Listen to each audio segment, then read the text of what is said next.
Sebelum menonton video ini, jangan lupa subscribe YouTube kami dan nyalakan lonceng notifikasi. Terima kasih. Halo semua, jumpa kembali dengan kami di Legislatalk, suatu perbincangan seputar isu perundang-undangan terkini. Dan kali ini hadir bersama kami adalah Bapak Dr. Dian Puji N. Simatupang, SHMH. Tentunya teman-teman sudah tidak asing lagi dengan beliau. Beliau adalah bos saya di Ketua Bidang Studi HAN FHUI, Hukum Administrasi Negara, jagoannya Hukum Administrasi Negara. Beliau juga Ketua Peminatan Hukum Keuangan Publik dan Perpajakan, dan kemudian beliau saat ini menjabat sebagai anggota Komite Audit Kementerian Keuangan Republik Indonesia. Jadi teman-teman pasti tahu dong spesialisasinya Pak Dian itu apa gitu, jagoan di keuangan publik atau keuangan negara sebagai bagian dari Hukum Administrasi Negara. Ya Pak Dian, terima kasih untuk kehadirannya. Thank you banget di tengah kesibukannya Pak Dian. Pak Dian berkenan untuk sharing, ngobrol dengan kami, tentunya terkait dengan spesialisasi Pak Dian dan perundang-undangan ya. Nah, kita mau bahas ini nih Pak Dian. ICLD itu kemarin mencoba mengangkat kembali topik Undang-Undang 2 tahun 2020 tentang penetapan Perpu nomor 1 tahun 2020 tentang kebijakan keuangan negara dan stabilitas sistem keuangan untuk penanganan pandemi COVID dulu dan atau dalam menghadapi ancaman yang membahayakan perekonomian nasional dan atau stabilitas sistem keuangan menjadi undang-undang. Jadi dengan Undang-Undang 2 tahun 2020 Perpu yang pada awal pandemi kemarin cukup ramai gitu ya, dijadikan undang-undang. Mungkin sih ini sempat ramai gitu ya di awal-awal tahun 2020, tapi boleh juga lah kita sharing sekarang karena keadaannya pandemi pun belum berakhir gitu ya, dan kemungkinan kita tetap perlu strategi-strategi dari keuangan negara bagaimana menghadapi pandemi ini. Setelah sebelumnya banyak dibahas tentang Perpu dan karakter undang-undang yang unik, kita pengen juga ngebahas keuangan publik bersama ahlinya nih. Kalau boleh kita bertanya nih, dari awal hadirnya Perpu nomor 1 tahun 2020 yang kontroversial, tadi judulnya panjang bener ya, jadi kontroversial karena dalam beberapa pasalnya mengubah pasal-pasal, norma-norma substansi dari Undang-Undang APBN. Lantas Perpu itu menjadi Undang-Undang 2 tahun 2020.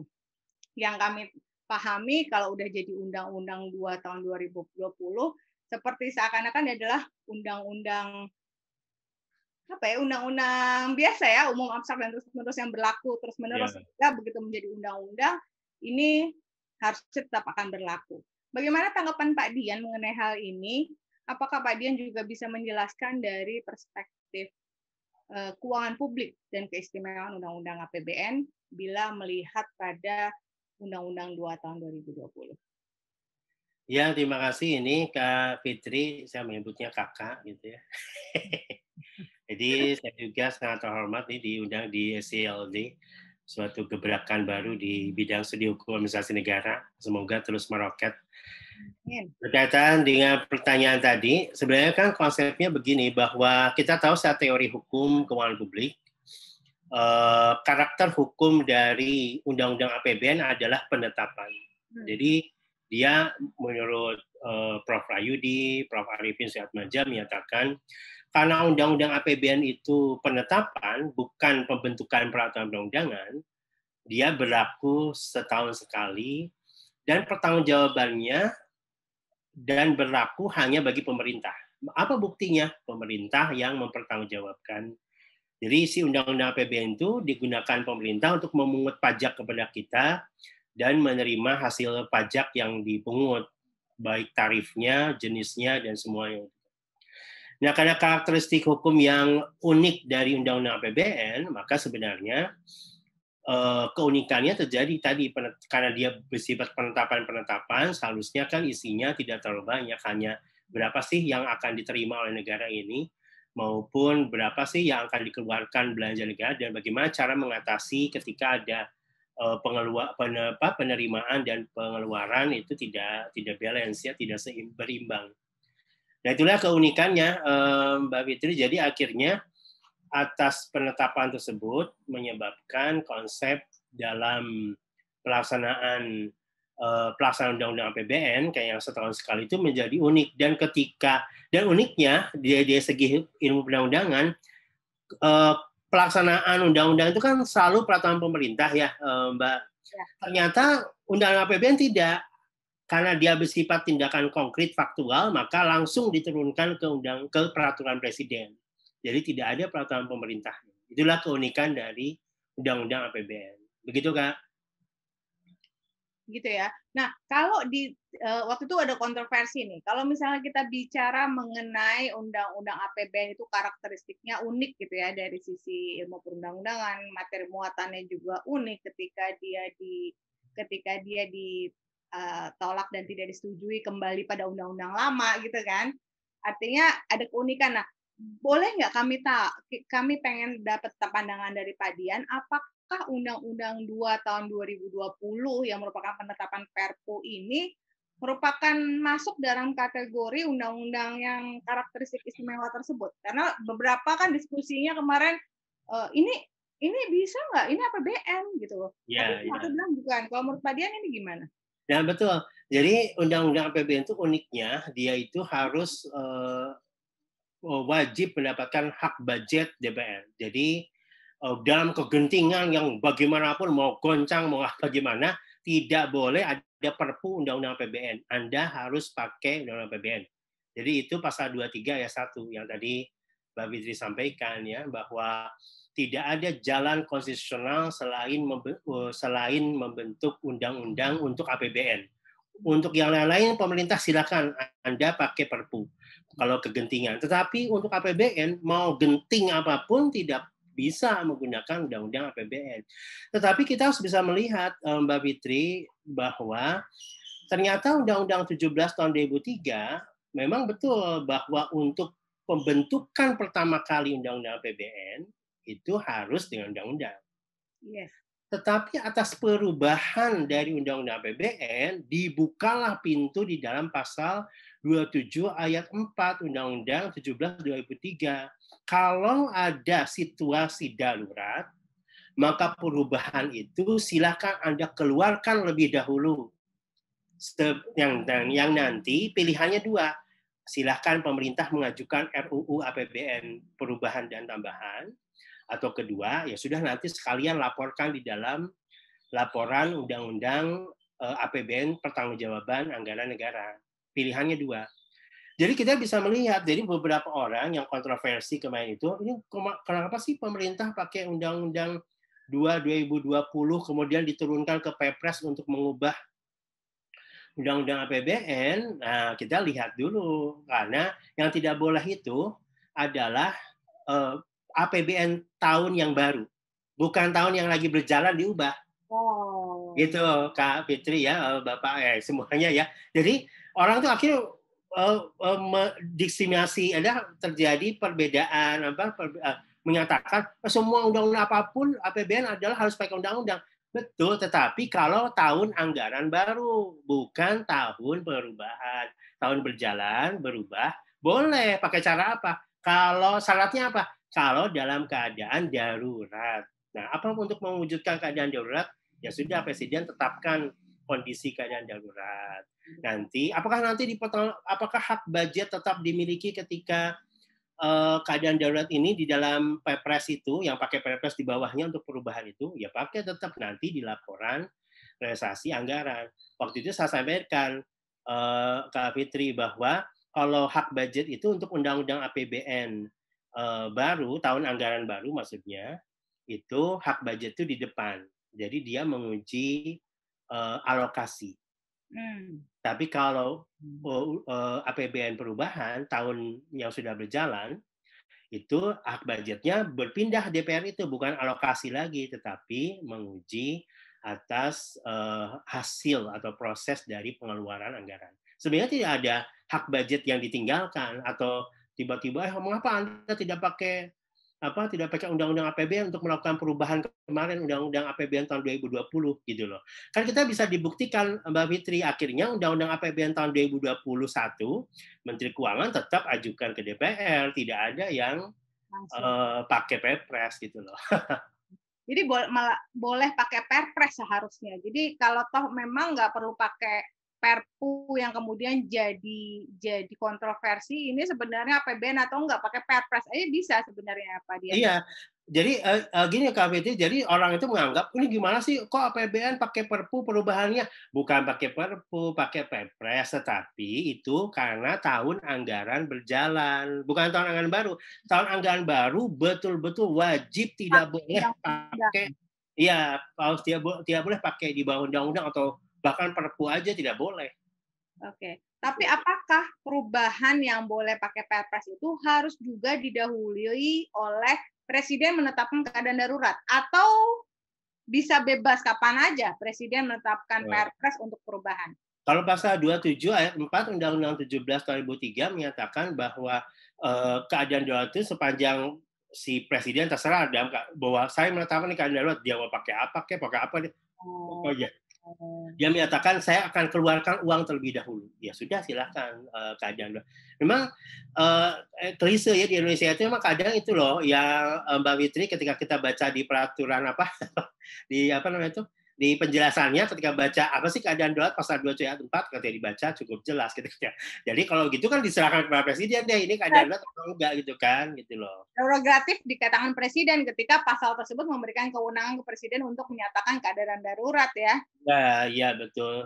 Sebenarnya gini loh Mbak Fitri, yang penting yang kita lupakan seluruh rakyat Indonesia itu maupun pihak-pihak yang mengkritik kebijakan ini, bahwa sebenarnya yang harus diawasi bukan soal ketika ini ditetapkan oleh peraturan Presiden, tetapi bagaimana nanti di dalam undang-undang pertanggungjawaban APBN tahun 2020 yang kemudian naik. Nah, itu tuh yang harus makanya DPR tuh berpindahlah si hak budgetnya itu tidak mengawasi atas alokasi, tapi mengawasi atas hasil-hasil dikeluarkan uang itu, termasuk utang-utang ini yang heboh gitu loh. Ya. Pertanggungjawabannya di belakang gitu ya. Boleh aja perubahan, tapi nanti pertanggungjawabannya di belakang. Kalau yang sebelumnya di budget di awal, gimana rencana, ini pertanggungjawaban setelah penggunaan.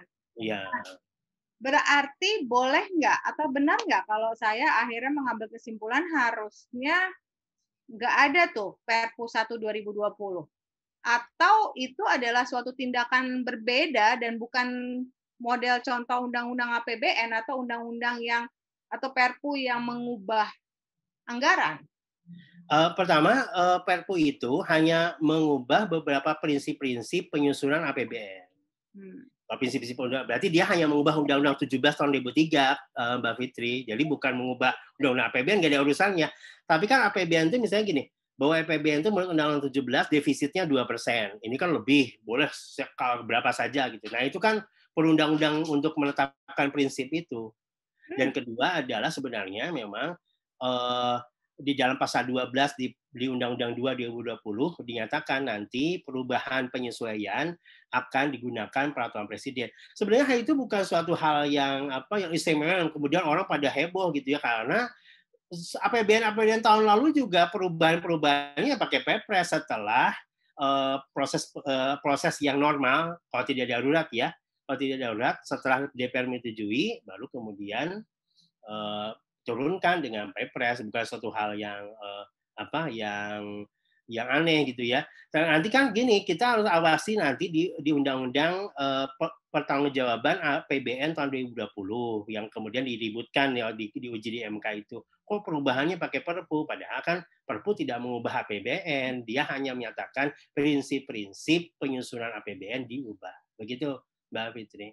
Oke. Jadi di Undang-Undang 2 tahun 2020 ini artinya memberikan perintah kepada Perpres untuk melaksanakan beberapa perubahan. Padahal tadi kalau menurut Pak Dian, merefer pada 27 ayat 3 bisa langsung bikin Perpres kan tanpa harus pakai jalur Undang-Undang 2 2020 itu ya? Ya betul, sebenarnya pemerintah nggak pakai Perpu juga, sebenarnya silakan keluarkan jadi dulu gitu. Atau Bahkan Jangan ketika jadi berubah aja. Perpu malah jadi kontroversi gitu ya.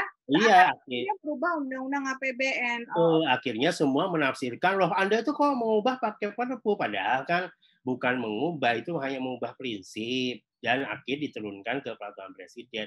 Memang nggak mungkin pakai undang-undang APBN, nanti kan mau dilaporkan di dalam laporan di dalam undang-undang pertanggungjawaban APBN gitu. Pak Dian, saya jadi kepikiran ini juga. Apakah Undang-Undang 2 tahun 2020 ini berarti kan hanya seakan-akan kita cuma khawatir kalau kita bikin Perpres jadi masalah, jadi dibikin undang-undangnya. Tapi tadi Pak Dian menyatakan bahwa Undang-Undang 2 tahun 2020 ini sebenarnya merubah prinsip-prinsip di Undang-Undang 17 2003. Betul? Ya.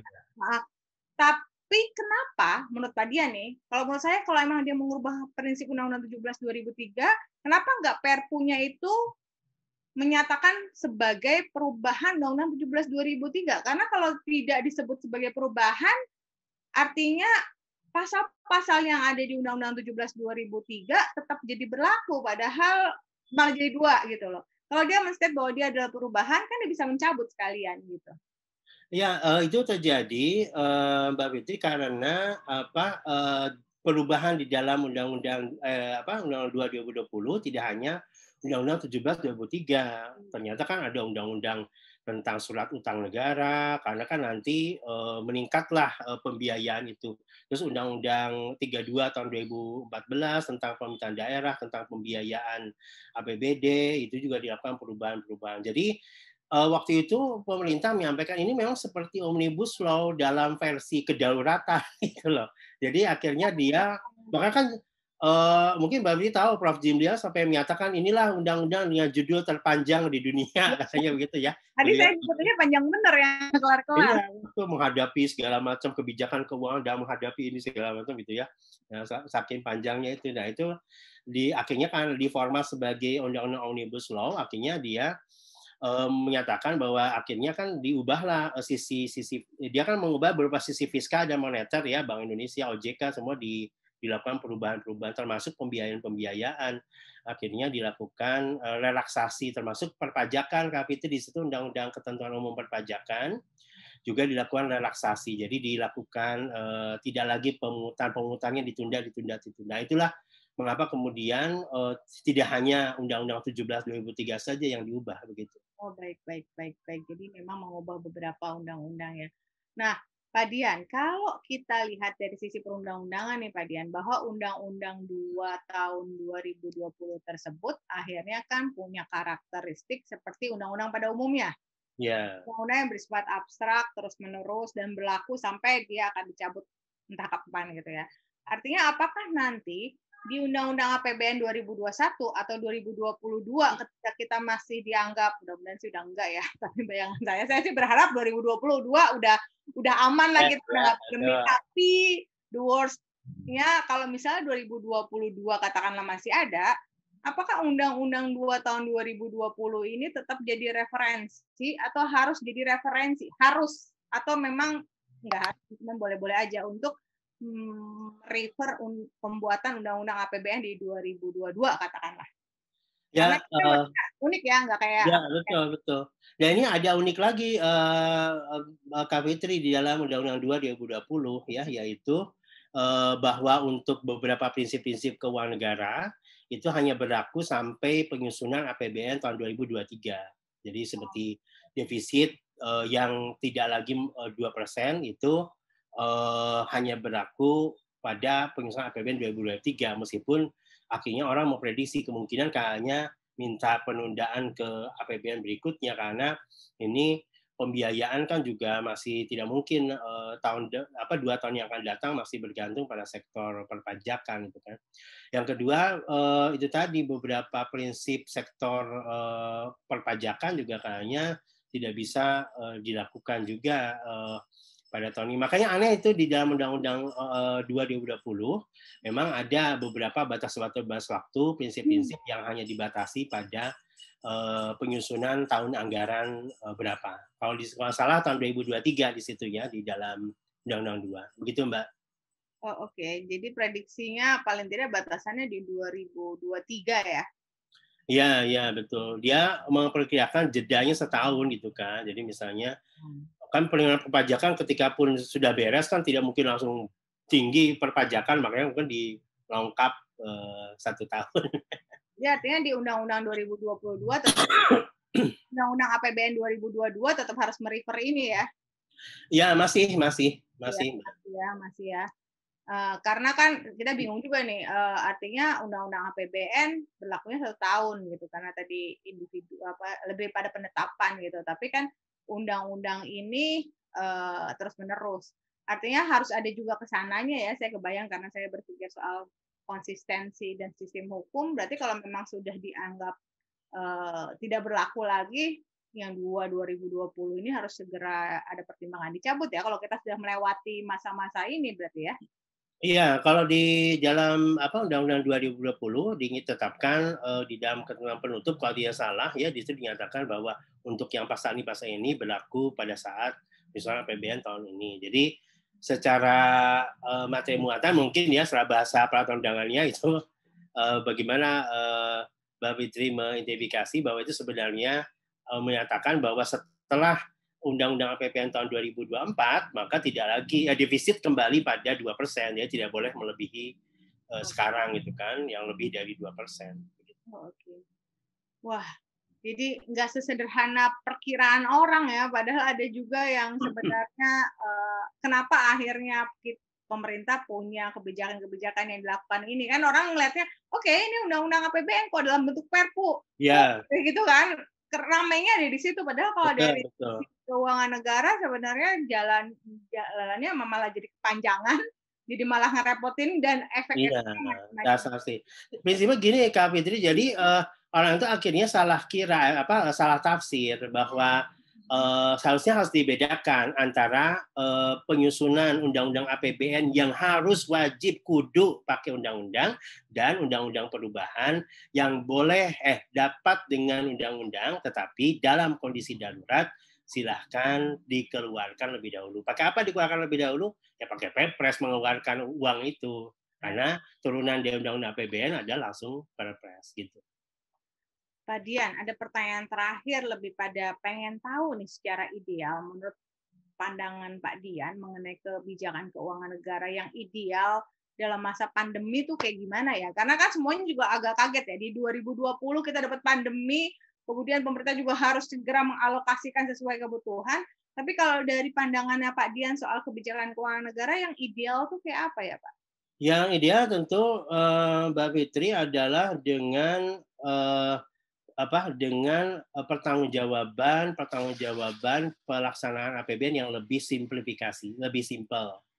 Makanya ingat nggak mungkin Mbak Fitri dan semuanya bahwa ketika Presiden marah-marah tuh di Istana Negara, di Istana Bogor karena menterinya kok lama gitu menyerahkan penyerapan anggaran, ya orang tidak ada yang mau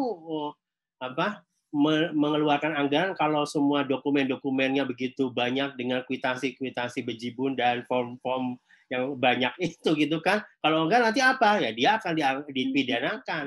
Nah, oleh sebab itu ke depan kita harus menyusun suatu protokol. Sebenarnya PP-nya udah ada, PP 45 tahun 2013 ya, tetapi kan di situ tidak tersirat tidak ini banget ya, tersirat saja bahwa silahkan pertanggungjawabannya pakai keadaan darurat, tapi cuma satu ayat, padahal ayat lain tetap pakai form-form yang sama dalam keadaan normal. Orang juga akhirnya pikir orang siapa yang mau mengeluarkan uang cepat kalau saya nanti dipidanakan, akhirnya dia lama, ya wajar punya presiden marah, ya sudah presiden aja yang menetapkan itu mengeluarkan uang gitu kan, karena makanya wajar kalau saya akhirnya menjadi maklum kalau kemudian mengapa para menteri dan pejabat di bawahnya sebagai pengguna anggaran lambat. Karena apa ya, saya kan tidak mau disalahkan ketika proses-proses administrasi itu menghalangi saya dalam mengeluarkan uang.